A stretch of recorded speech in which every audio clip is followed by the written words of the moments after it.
Vamos a dibujar esto primero en diédrico y lo vamos a hacer a escala 2/3, o sea que sería dividir esto en 3 partes y coger 2 partes de 3, o sea, viene siendo del cilindro, viene siendo esto, y del cono, que tiene la misma altura, pues exactamente lo mismo, ¿no?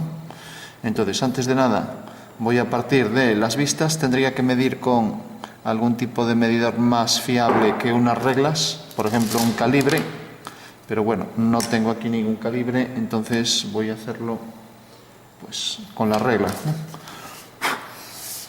Entonces, con la regla cogeré el diámetro que, como vemos, pues lo puedo medir así, desde aquí hasta aquí.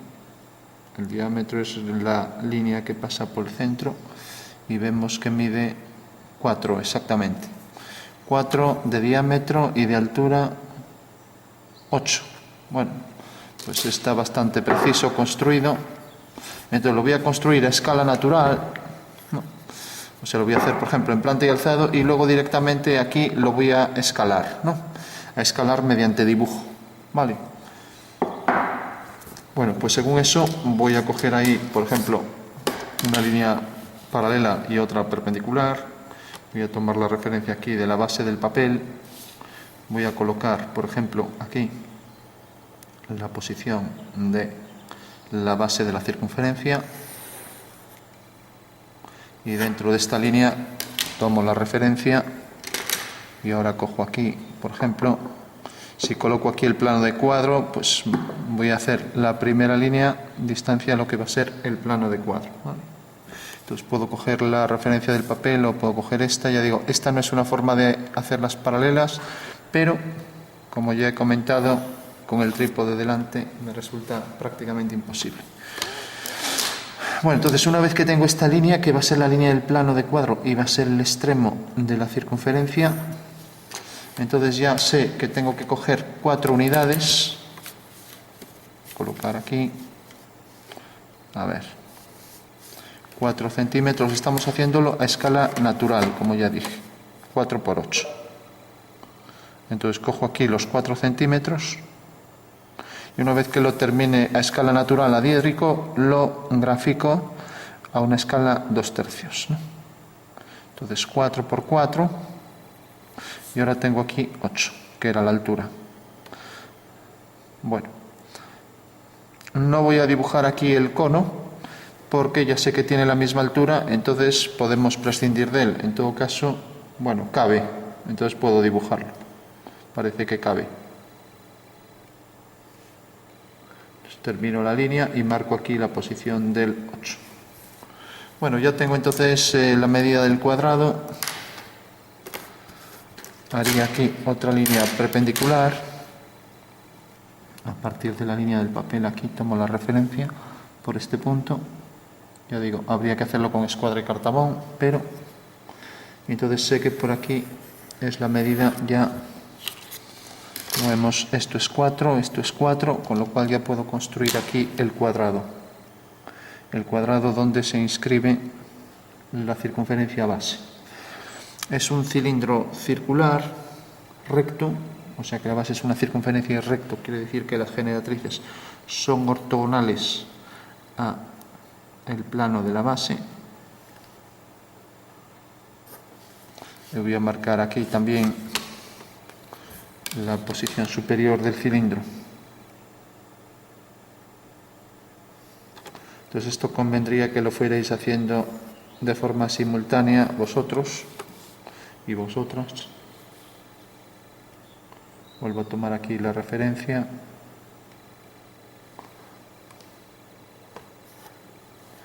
Bueno, aquí dentro van a entrar la planta y alzado de ambas figuras, que van a aparecer superpuestas.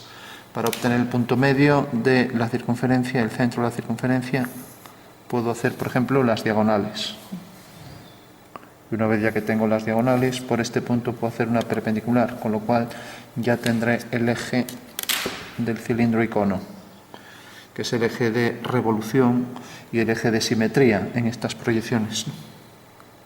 De hecho, también vemos alguna cosa nueva sobre dibujo técnico. Por aquí viene el eje. y secciona, como vemos, en partes iguales a las vistas. Por eso es un eje de simetría que guarda equidistancias de un lado y del otro, ¿no? Bueno, una vez que tengo esto, pues ya puedo hacer también aquí la perpendicular. La perpendicular, pues bueno, tendría que desplazar así, a ver este, que es un tramo pequeño, a ver si puedo construirlo, desplazar así hasta llegar al centro. Y esta será una forma de construir ya con más precisión. Entonces cojo el compás y ya puedo trazar la circunferencia, ¿no? Entonces vengo aquí, cojo esta medida. El compás, intento que estos dos puntos estén perfectamente alineados. Bueno, alineados, como son dos puntos, digamos, coincidentes. Alineados sería para rectas, ¿no? O sea, un compás bueno es aquel que la punta del lápiz y la pica del compás coinciden, ¿no?, al cerrarlo.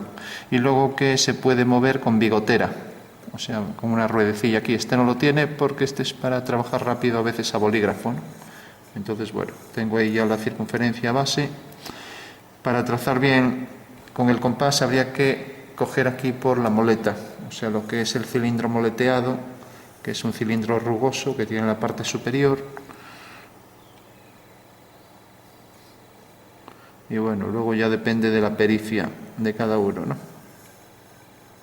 Pero bueno, la forma precisa sería siempre utilizar este cilindro moleteado. El moleteado es esta rugosidad, ¿no?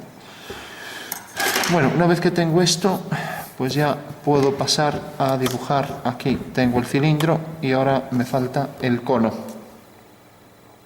Y cuando concluya esto puedo hacerlo ya a escala 2/3, ¿vale? Hay pocos alumnos hoy aquí, según veo en la aplicación, muy pocos alumnos.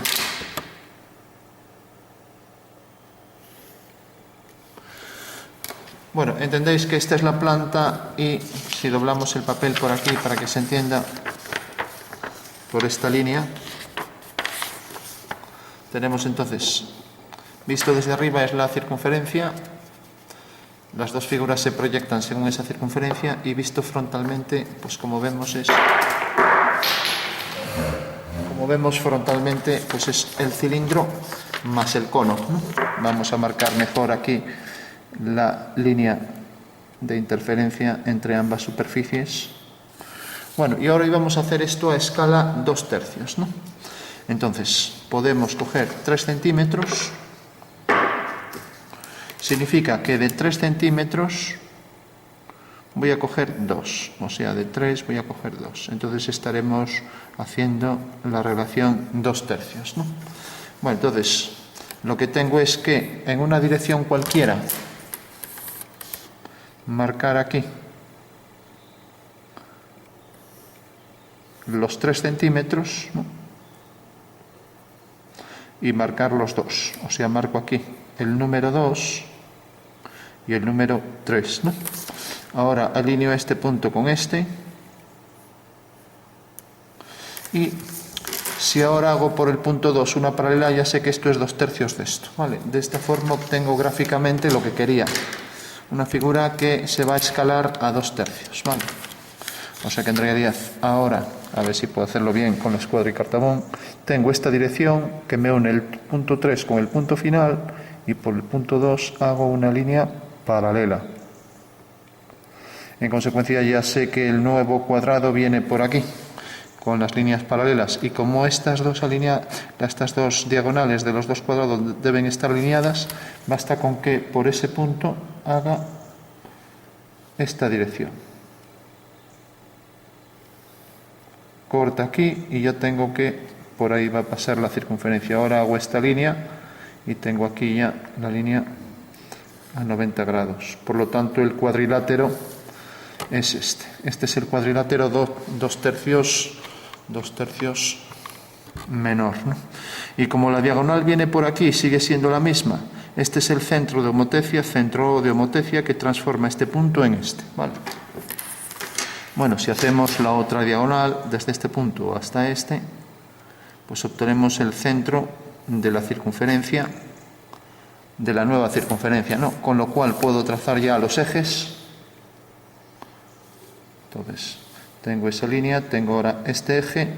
En los ejes en dibujo técnico se exige que sean discontinuas, alternando segmento mayor y menor, como estoy haciendo ahora. En el otro no lo hice por rapidez, ¿no? Pero bueno, ahora ya que estoy haciendo este es el definitivo, pues ya trazo aquí los segmentos siguiendo esa normativa, ¿no? O sea que son esos dos ejes. Y ya que tenemos aquí esta línea, vamos a aprovechar también esto para hacerlo 2/3, ¿no? Entonces, sé que este vértice y este están alineados a 2/3. Entonces, vuelvo a colocar aquí. Voy a hacer esta diagonal un poco mejor. A ver.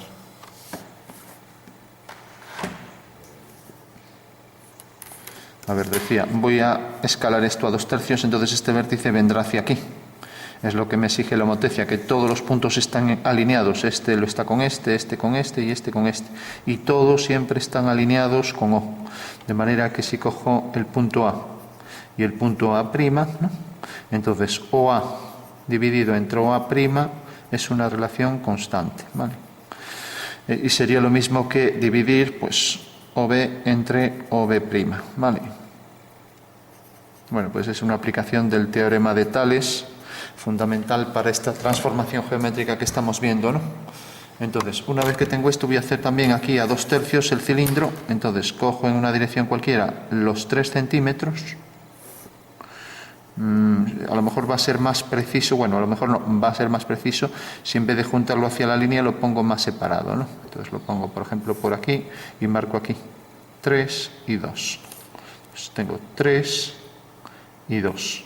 Con lo cual, uniendo el punto 3 con el final y haciendo una paralela ahora a esa línea, por el punto 2 obtendré ahí realmente la escala del nuevo cilindro que viene desde este punto hasta aquí. Y esto es 2/3 de esto, ¿no? Con lo cual, ahora haciendo también paralelas, por ejemplo, esta línea, voy a coger la referencia mejor de esta dirección. Y ahora ya me sirve aquí para hacer esta ortogonal y llega hasta aquí. Ni que decir, tiene que estar alineado con ese cuadrado. Y aquí ahora, al hacer la paralela, a ver,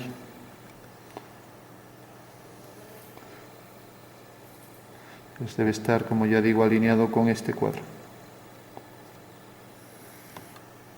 Bueno, ya tengo entonces el cilindro y ya solo me queda el cono. No hace falta que vuelva a hacer los 2/3 de esto, porque la homotecia me exige que los elementos estén perfectamente, aparte de alineados, paralelos. Por tanto, esta línea es paralela a esta y la del cono también será paralela.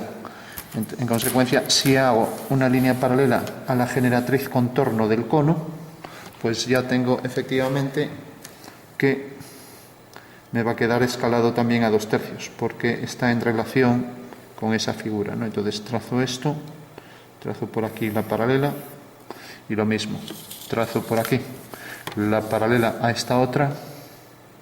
Entonces desplazo el cartabón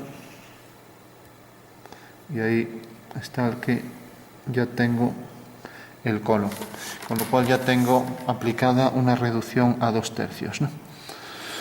Y como desde este centro, que aquí, bueno, era la prima de este, le llamo también A', es el centro de la nueva homotecia que transforma esta figura en esta, y las dos están perfectamente relacionadas, pues también se tendrá que, desde este centro, pues este cono es homotético con este. Por lo tanto, si alineo este punto con este, necesariamente debe pasar por este punto.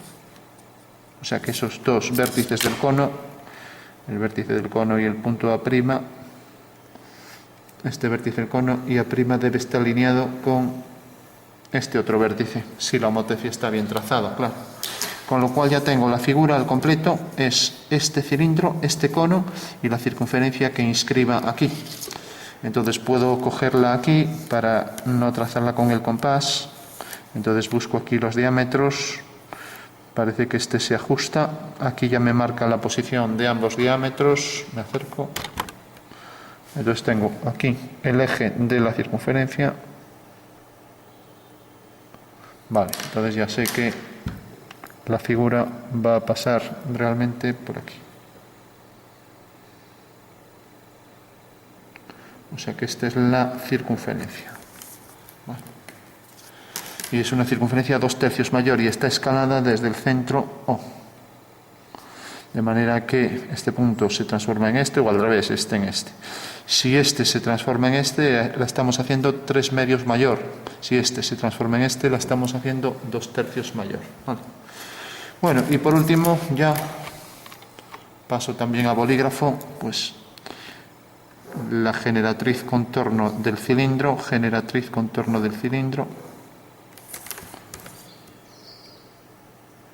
curva superior, circunferencia superior del cono y base del cilindro, del cilindro y base del cono. Y generatriz contorno del cono circular recto. Bueno, como vemos son dos superficies de revolución, de manera que el nuevo eje vendrá desde este punto hasta el vértice superior.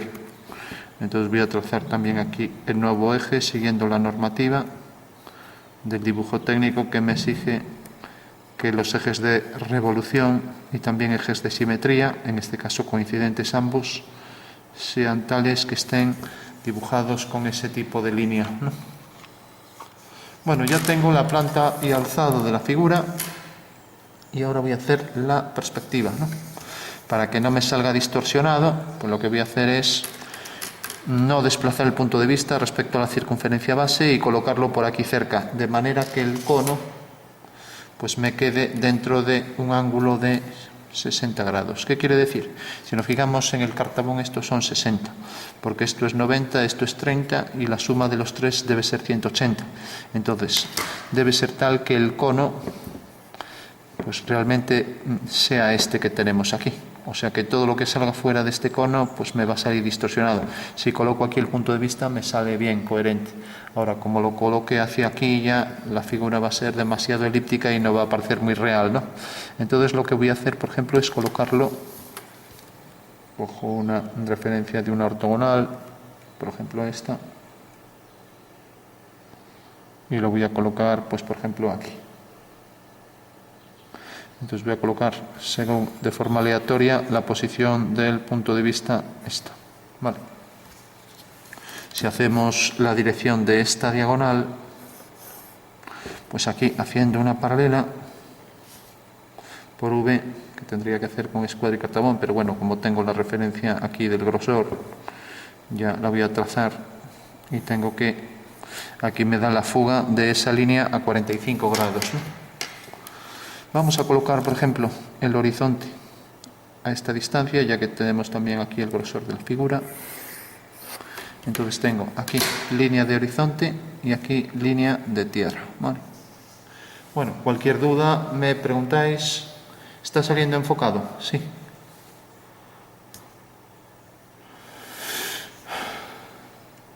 Bueno, a ver, yo creo que se puede enfocar un poco más. Ahí, ¿no? Está más enfocado ahora, ¿no? Vale. Bueno, tengo entonces ya planta y alzado de la figura. Recordad que este es el alzado y la línea de tierra la puedo representar, si esto es el sistema diédrico, separación de ambas figuras por línea de tierra y aquí dos segmentos. Ya tengo las dos figuras, ¿vale? Entonces simplemente dibujo como siempre este cuadrilátero en perspectiva y luego le doy las alturas y ejercicio resuelto. Entonces, prolongamos esta línea siguiendo la dirección vertical, siguiendo esa dirección, obteniendo aquí la traza, esta ya la tenemos, y tenemos que la fuga sigue esta dirección. Entonces deberé continuar con la fuga y proyectar la fuga, que es el punto principal, o proyección ortogonal de V sobre el cuadro, la proyecto aquí. Con lo cual ya tengo que la perspectiva de esas dos líneas será desde este punto hasta este y desde este punto hasta este. Vale. Y ahora tengo una línea a 45 grados que sale de aquí, o sea que llega hasta este punto. Entonces haré una línea ortogonal desde F a la línea del horizonte. Entonces, trazo ahí esa línea y tengo aquí este punto, ¿no? Al unir este punto con este, pues tengo este punto de intersección, con lo cual ahora tendré que hacer una paralela a la línea de tierra, ¿vale? Entonces hago aquí la paralela y ya tengo que en la intersección con la diagonal debo trazar otra paralela, ¿no? De esa manera ya tengo el centro de la circunferencia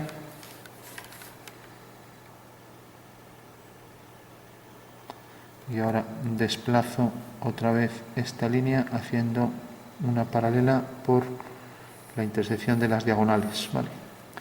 Con lo cual ya tengo este punto, tengo este, y ya solo me falta calcular pues estos de aquí, que están alineados con el punto de fuga, que sería el punto principal. Esto será el punto medio entre estos dos, ya puedo trazar ahí la elipse, ¿vale? Tengo que trazar otra elipse a esta altura, ¿no? A la altura real del cilindro. Entonces construiré el cilindro, voy a construir las ortogonales por los vértices del cuadrado. Entonces tengo aquí esta línea, tengo aquí esta y tengo aquí esta. Ahora cojo la altura real de el cilindro, que es esta, y la coloco aquí. Con lo cual ya puedo hacer el cuadrilátero. Hago una paralela a la línea del horizonte por ese punto y ya sé que realmente este punto tiene su proyección aquí arriba y este punto es el que queda más hacia aquí, tiene la proyección aquí. Ya tengo este punto y tengo este, ¿no? Ahora fugo hacia este punto principal y fugo también hacia el otro punto desde el principal. Como he trazado esta línea y esta otra, pues tengo que por ahí pasar a la paralela al horizonte.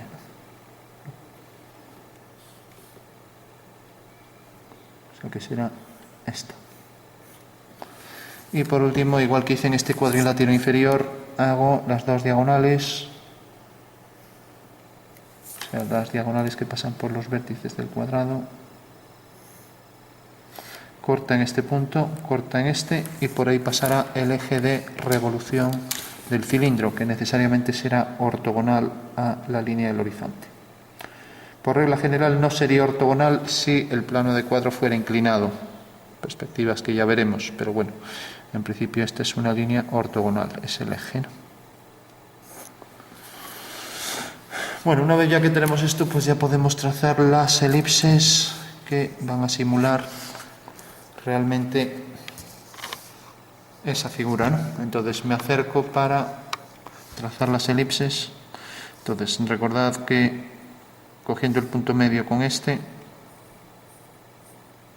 y ahora cogiendo este punto con este con este, ahí tengo un punto de la elipse. Aquí tengo otro y aquí tengo otro. Lo mismo cogiendo aquí el punto medio y uniéndolo con este y ahora uniendo este punto con este, pues tengo aquí otro punto de la elipse. De esta manera pues puedo aproximar de forma bastante más exacta, ya que tengo ese punto. Tengo que la elipse entra tangente por aquí, pasa por ese punto, pasa por este, entra tangente por aquí, tangente a esta recta, entra tangente por aquí, podríamos calcular el punto medio aquí y unirlo con este, y ahora unir este punto con este, de manera que aquí tengo otro punto de la elipse, aquí tengo otro, o sea que puedo otra vez aproximar entre tangente por ahí, y lo mismo aquí, punto medio con este, y ahora punto medio, perdón, esquina con esquina de dos cuadriláteros, con lo cual me da este punto. Entonces, entra tangente por este vértice del cuadrante y entra tangente por aquí, con lo cual ya puedo con bastante aproximación dibujar esa elipse. Bueno, tengo ya la elipse y tendría que hacer lo mismo exactamente aquí arriba. Hago aquí una paralela.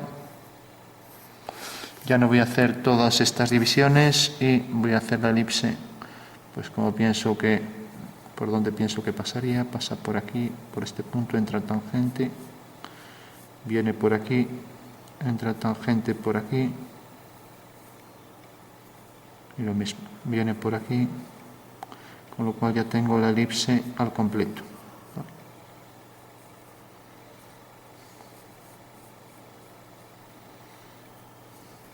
Bueno, una vez ya que tengo las dos elipses, en el cilindro tenemos que necesariamente el contorno de la superficie cilíndrica estará formado por dos generatrices tangentes a las elipses, ¿no?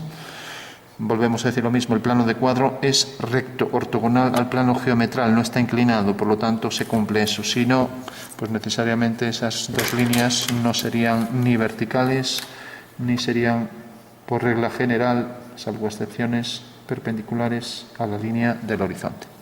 Entonces, hago aquí la ortogonal común a los extremos de la elipse y vuelvo a hacer aquí la ortogonal común a ambas elipses. Vale, pues tengo aquí ya las dos ortogonales y por último ya solo me queda a partir de este punto coger la altura del cono, que es igual a la altura del cilindro.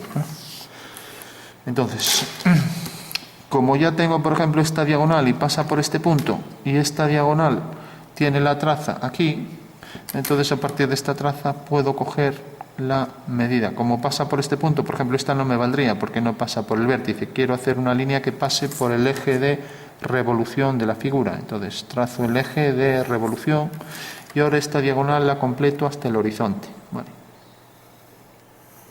Si nos fijamos, el plano que pasa por esa elipse realmente contiene a esa elipse, bueno, que en el espacio es una circunferencia, y tiene aquí la fuga, ¿no?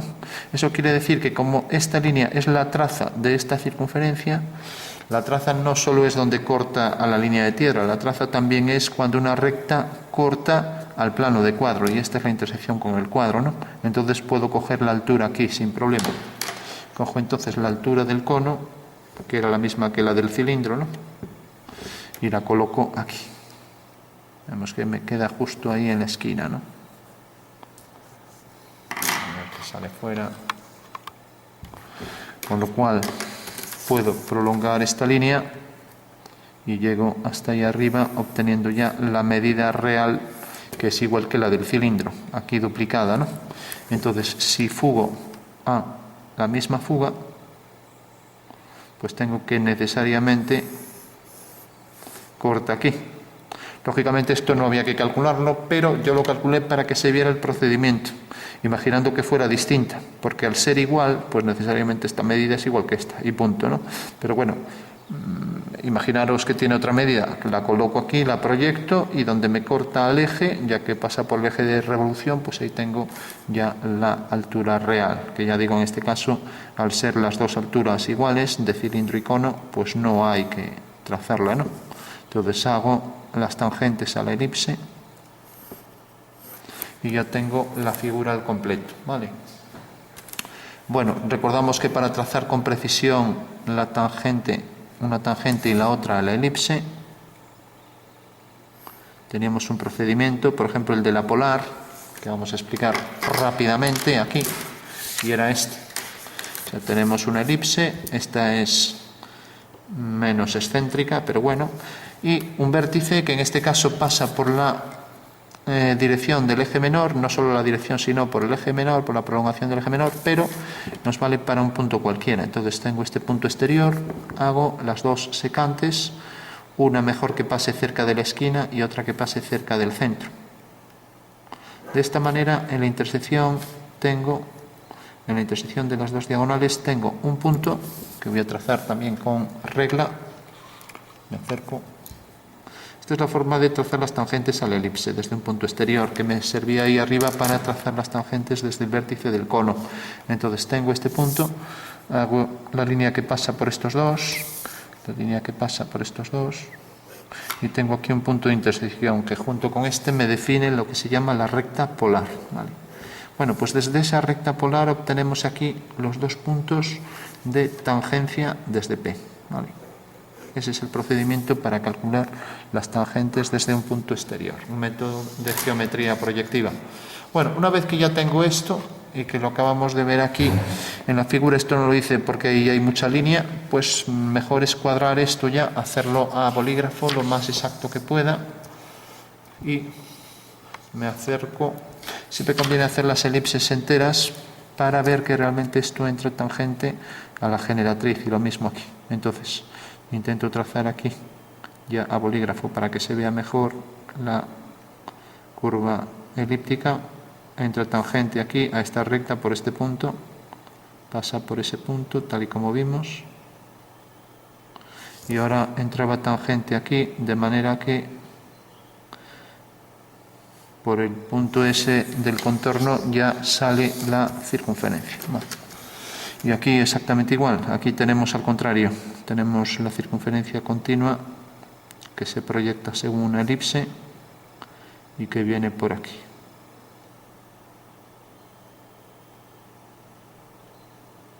Vale. Con lo cual tenemos línea anterior de la elipse y por aquí discontinuas por detrás. El dibujo técnico me exige que aquellas líneas no visibles las represente con un trazo discontinuo, como pasa aquí con la elipse en su tramo posterior. Y una vez ya que tengo esas dos elipses, pues hago las tangentes comunes, que como decíamos eran líneas verticales ortogonales al horizonte. Entonces marco ahí esa generatriz del contorno.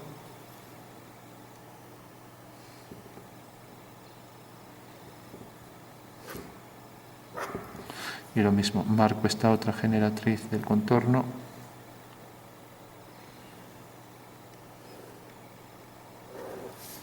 Con lo cual ya tengo al completo la superficie cilíndrica.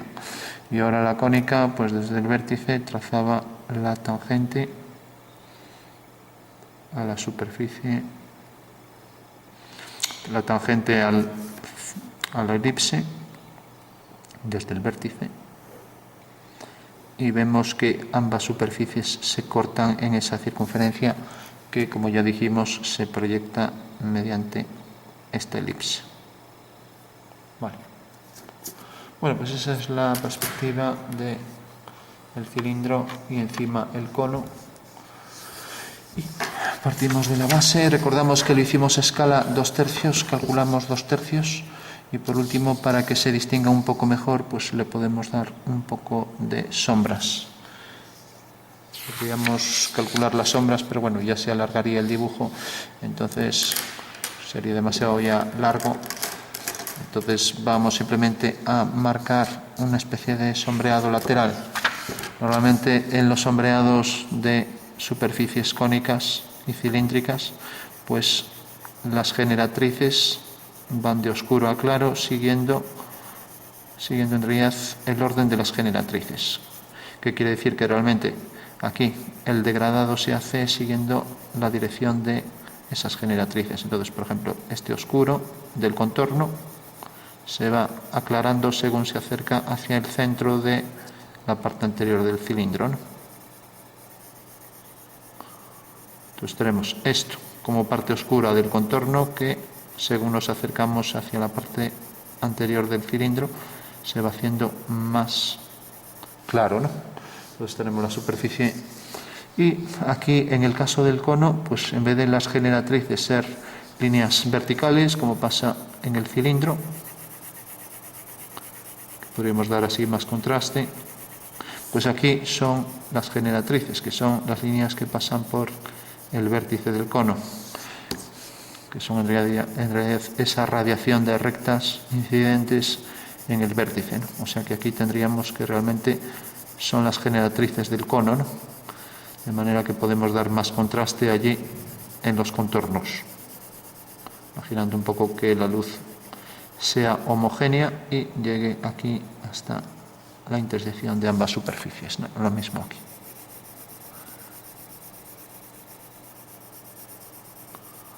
Bueno, pues esa sería un poco una forma de marcar. Podríamos marcar aquí para diferenciar un poco la separación entre una superficie y otra y dar, si eso, más contraste aquí en el contorno, acercándonos al contorno, no el contorno mismo, sino acercándonos a él. Normalmente las superficies tienen una calidad de alto contraste cuando son más pulidas, y por ejemplo es el caso de las superficies metálicas, ¿no? Lógicamente esta superficie no tiene mucho brillo, ¿no? Otra cosa es que estuviera barnizada, ¿no? Pero normalmente el pulimento es uno de los elementos que definen el brillo de la superficie, ¿no? El lustre, ¿no? Ya que refleja la luz con más facilidad porque la superficie rugosa manda los rayos en todas las direcciones, ¿no? A la hora de hacer la reflexión, mientras que la superficie pulida pues concentra esos rayos siguiendo una misma dirección, y eso hace que se refleje con ese punto de luz que aparece en las superficies brillantes, ¿no? Que es el brillo, el lustre, ¿no? Bueno, entonces eso podríamos aplicarlo si queremos hacer que, por ejemplo, simular que la superficie sea metálica, ¿no? Darle un brillo, ¿no? Bueno, lo dejamos así y se podría ahora perfilar un poco aquí, allí donde se extendió un poco el lápiz, pues quitarlo, y lo mismo, por ejemplo, aquí y aquí abajo en la base, ¿no? Retocando todas aquellas líneas que se perdieron, pues por ejemplo la línea del cuadrilátero circunscrito que venía por aquí, también el cuadrilátero circunscrito ahí tangente a la elipse, lo mismo un poco por aquí, la diagonal que también se perdió, y aquí también la diagonal, ¿no? Bueno, esas eran las líneas principales que podríamos retocarlas con regla, y también se perdió un poco aquí la sombra en el extremo, ¿no? Bueno, una vez ya que tenemos la superficie sombreada, vamos aquí con más detalle, podríamos ya, para concluir, pues simplemente reforzar un poco aquí lo que es la línea elíptica para que se vea más claramente la base de la figura, ¿no? Y lo mismo aquí, pues esta elipse, ¿no?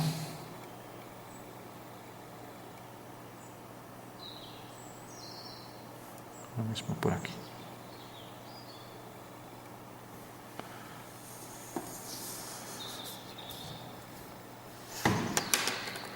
Bueno, si queremos también, como es una superficie geométrica perfectamente definida, o sea que no tiene irregularidades en la superficie, es toda homogénea, pues podríamos marcar una zona, por ejemplo, de brillo, pues todo con la goma, de manera que dijéramos, pues esto va a ser zona de brillo, ¿no? Y luego eso también lo aplicaríamos aquí en una generatriz al cono, ¿no?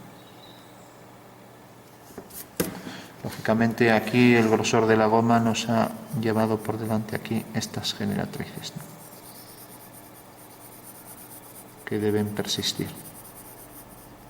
Pero bueno, podría haber un brillo prácticamente hasta el final, ¿no? De manera que aquí tengamos el contraste este.